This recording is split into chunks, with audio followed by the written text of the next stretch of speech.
Hello viewers, welcome to Facebook page Mrityunjoy Lohar and YouTube channel Gramin video. আজকের ভিডিওটি একটি motivational video.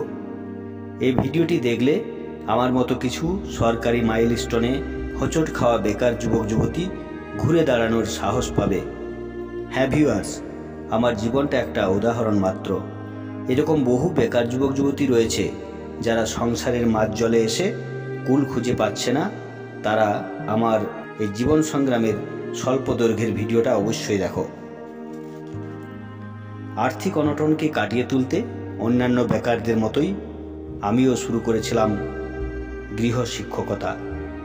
স্বপ্ন ছিল প্রাতিষ্ঠানিক শিক্ষক হওয়ার, কিন্তু তা হয়ে না ওঠায় ব্যক্তিগত উদ্যোগে গড়ে তুলি নিজস্ব শিক্ষা প্রতিষ্ঠান। চলতে থাকে গুটি গুটি পায়ে।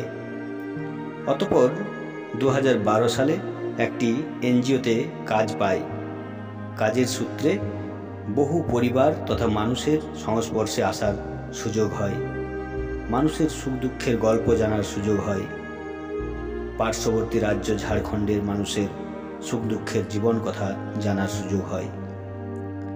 সকাল সন্ধে তবু আমার প্রতিষ্ঠিত শিক্ষা প্রতিষ্ঠানটি চালিয়ে গেছি বাধা সত্ত্বেও, কারণ আমার দূরদর্শিতা ছিল বা অন্তরের ইচ্ছা ছিল শিক্ষক হওয়ার। 2018-তে সংস্থার কাজের মেয়াদ শেষ হয়। এরপর চলে আসে পথহারা পথিকের মতো জীবনযাপন। খুঁজে পাই না কি করব। শুরু হয় ঘুরে দাঁড়ানোর লড়াই। গৃহ শিক্ষকতার পাশাপাশি নিজ দক্ষতাকে কাজে লাগিয়ে পেন্টিংয়ের কাজ শুরু করি। পরিচিতি, কাজ জোগাড় ইত্যাদি হতে হতেই কেটে যায় বহুদিন। চলে না সংসার, টাল বাহানা জীবন। ঋণ নিয়ে শুরু করি মণিহারি দোকান। বিভিন্ন মেলায় স্টল করি। করোনাকালে ব্যবসা লস রান করে। মেলা ছেড়ে বাড়িতেই দোকান শুরু করি ঋণের পুঁজিতে। সুদের হার বেশি, তাই কিছু লাভবান হই না। প্রচ্ছন্ন বেকার কষ্টের জীবন সংগ্রামে একদিকে গৃহ শিক্ষকতা, পেন্টিং, দোকানে বসা, এরই ফাঁকে চলতে থাকে মানুষের সুখ দুঃখ হাসি কান্নার জীবন নিয়ে স্বরচিত কবিতা, নাটকের ভিডিও করা এবং চ্যানেল খুলে প্রকাশ করা। বাধা হয়ে দাঁড়ায় নানা সামাজিক জটিলতা। বন্ধ হয় সেই সব, আবার ঘুরে দাঁড়ানোর লড়াই।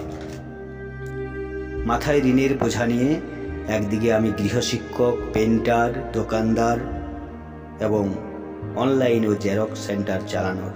এসবের পাশাপাশি কবিতা লেখা, ব্লগ ভিডিও করা এবং বিভিন্ন সমাজসেবামূলক কাজে নিজেকে নিয়োজিত রাখা।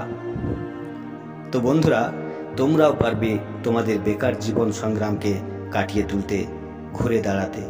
চেষ্টা করো, লক্ষ্য থেকে সরে যেও না। স্বপ্ন পূরণ হবেই।